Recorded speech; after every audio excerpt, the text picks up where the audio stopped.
And now, the best 60-ish seconds of your week. And if you weren't already aware, it's Super Bowl weekend, and this jersey was worn by yours truly at the Philadelphia Eagles opener this year in Sao Paulo, Brazil, where they faced off against the Green Bay Packers and took them down, and now I'll be wearing it for Super Sunday as the Eagles take on the Kansas City Chiefs and win their second Lombardi Trophy. It's a lot of fun that surrounds the Super Bowl, and it's very interesting to note that immediately thereafter, pitchers and catchers report for spring training. So God is good, the world is at peace, and we're moving on.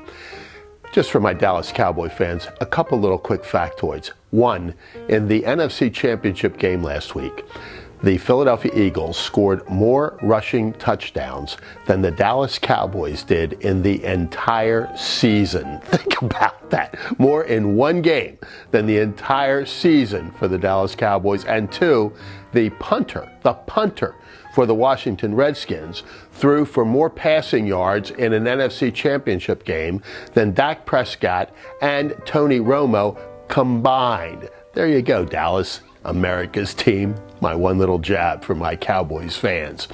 And on to more serious stuff, as this week the parade of nominees of President Donald J. Trump continued to get confirmed by the U.S. Senate. One very interesting one this week. Pam Bondi confirmed as the Attorney General of the United States with solid Republican support and a key Democrat, John Fetterman from my state, who's turning out to be the voice of reason within the Democrat Party.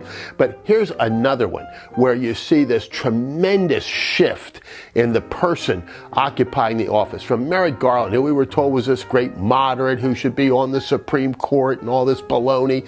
And for my friends that don't care for Mitch McConnell, there's one you've got to give him kudos on, because he almost single-handedly kept Merrick Garland from being on the Supreme Court. We wouldn't have had Brett Kavanaugh, we wouldn't have had Comey Barrett, we wouldn't have had others if it wasn't for Mitch McConnell, and he kept Garland off the court. And we know what a disaster he was at DOJ, allowing all sorts of stuff that never, ever should have been allowed to happen. Weaponizing the Department of Justice and our criminal justice system in ways that has never been seen before, and which ought to frighten the bejeebies out of every American. And now you have Pam Bondi, a dedicated prosecutor, conservative, constitutionalist, exactly what the job needs and requires. So say a little prayer of thanks on that one.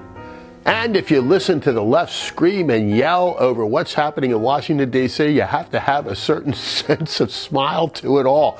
You know, they're complaining about USAID. Think about that. These are American tax dollars that have been spent for drag shows in Central America and condoms in Gaza and all sorts of crazy stuff. The fruit of the labor of American men and women who work hard every single day and who scrimp and save to make their own budgets work, and we throw this money around like it's candy. And they say, oh, well, it's only this and that percentage of the federal budget. I always harken back to Everett Dirksen, who once said, yeah, $1 million here, $1 million there. Pretty soon you're talking about real money. Now it's $1 billion here and $1 billion there, and we really are talking about taxpayers' money. And the fact that the Trump administration is getting us back to protecting those dollars, getting the most for them, eliminating waste, mismanagement, inefficiency, and may I say, corruption from the process is really good. And one of the interesting things this week was on the tariffs that were levied against Mexico, Canada, and China. We saw two of them back down pretty quickly. The Chinese still think they've got the secret sauce, and so they went to the World Trade Organization. Oh boy. You know, like that is something that really is going to cause shockwaves through Washington, D.C. One of the fascinating things about the WTO is that it is truly a toothless tiger. The appellate portion of the WTO doesn't even exist, and it hasn't for many, many years because the U.S. has blocked the appointment of those folks. Even through the Obama administration, there's been bipartisan support in the U.S. for really shutting down that part of the WTO, which really shouldn't be there in the first place. America's national sovereignty is back in first place. That's a wonderful thing. It's great for the country, and it's great for the world. And of course, this week there was another falderall over the Department of Education, which President Trump has promised to shutter, just as Ronald Reagan did 40 plus years ago. Real quickly, we've been through this before, but focus on the fact that nowhere in the federal Constitution is the word education mentioned. It's mentioned in virtually every state constitution. In my home state of Pennsylvania, it says a thorough and efficient education is a birthright of every citizen of the Commonwealth of Pennsylvania. But it is a state function. Somehow we managed to educate our children and do it well for over 200 years before Jimmy Carter put into place the federal department back in the closing days of his administration as a payoff to the giant teachers unions. And what has gone on since then? We've continued to bloat the bureaucracy, put more and more money into the federal department, and test scores have continued to plummet. We don't get results for it. We simply get more bureaucracy and more taxpayer spending. So when the left says, oh my God, it'll be a terrible disaster, no, let's block grant some of that money, send it back to the states where it belongs, and let local folks run the schools. And so the hue and cry from the left just doesn't quite make it. And another one is NPR. I've been forced to listen to it a couple of times this week, and the crap that you hear on NPR is mind-boggling, and taxpayers subsidize it. Why? Why? Just constantly ask why our tax dollars are going to subsidize NPR. These effete, liberal folks with their brie and chablis who want to have their own special broadcasting at taxpayer expense. It should have been cut off years ago. Hopefully it will be now. And one little one that I still have some questions about is President Trump's promise, maybe it's that, maybe it's simply a negotiating point, as some other people have said, to turn Gaza into the Riviera of the Middle East.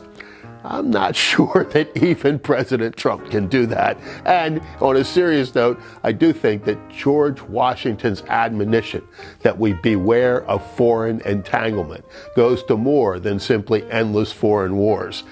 Gaza has been a mess for a long, long time. I'm not sure what our role should be there. And we talk often about those who have left us. Let's talk about one that left us some time ago, but whose birthday we celebrated this week.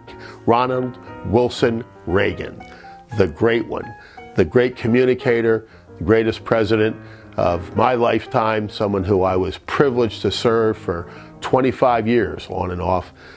February 6th, his birthday, he always calculated the number from his 39th or 29th anniversary of that date. But the world will long remember the greatness of Ronald Reagan. We thank God for him. And for now, that is the best 60-ish seconds of your week. And fly, Eagles, fly.